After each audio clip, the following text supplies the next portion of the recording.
তো হঠাৎ করে কিভাবে কি হয়ে গেল বুঝতে পারলাম না। তারা ফোন দিয়ে বললো একটা ফুটবল খেলা হবে, 10 দিনের ক্যাম্প। আমি তো খুশিতে পুরাই আমার মানে মাটিতে পা পড়তেছিল না। আপনার নাম? সুমাইয়া। আপনার জেলা? বরিশাল। তো আপনি হচ্ছে ফুটবলের সাথে সম্পর্ক আগে ছিল? অল্প অল্প ছিল, কারণ আমার বাবা একজন ফুটবলার। বাহ। অল্প অল্প ছিল, আমার বাবা আমার বল টাচ করাইতো, আমি খেলতাম মাঠে যেয়ে বাবার সাথে। আপনার দুর্ঘটনা কিভাবে হয়েছে? আমার বয়স যখন 3 বছর তখন আমি বাসে অ্যাক্সিডেন্ট করছিলাম। বাস অ্যাক্সিডেন্টে? তো ওইখান থেকে আপনি প্রতিবন্ধকতা দূর করে সে আপনি যে এমপুটি ফুটবল নারী টিমের সাথে যুক্ত হয়েছেন, একজন প্রথম নারী ফুটবলার হিসেবে আপনার কেমন লাগতেছে?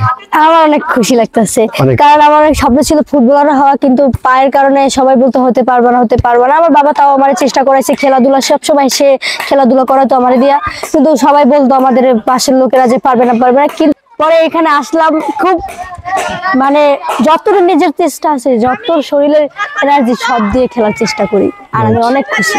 যে আপনার বাবার জন্য হচ্ছে যে অনেকটুকু ভালোবাসা, কারণ আপনার বাবা হচ্ছে একজন ফুটবলার, আর তার স্বপ্ন যে ছিল তার মেয়েকে একজন ফুটবলার বানাবে, তার এতটুক মানে আপনার যে একটা পা চলে গেছে, তারপরে যে আপনার বাবা আপনাকে ফুটবলের উপর আগ্রহ করছে, সেটা আপনার জন্য, আপনার বাবার জন্য অনেকটুকু ভালোবাসা।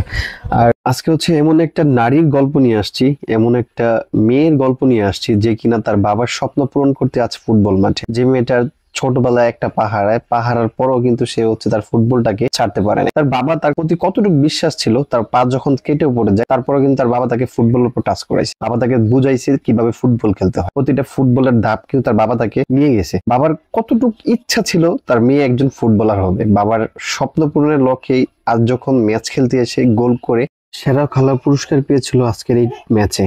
আজকের এই খেলার টাইব্রেকারের একমাত্র গোল সুমাইয়ার, আর এই একমাত্র গোলেই কিন্তু হচ্ছে তার দল চ্যাম্পিয়ন হয়েছে। আর চ্যাম্পিয়ন হওয়ার পর তার টিমটা কিন্তু তাকে পুরোটাই তাকে সাপোর্ট দিয়েছে।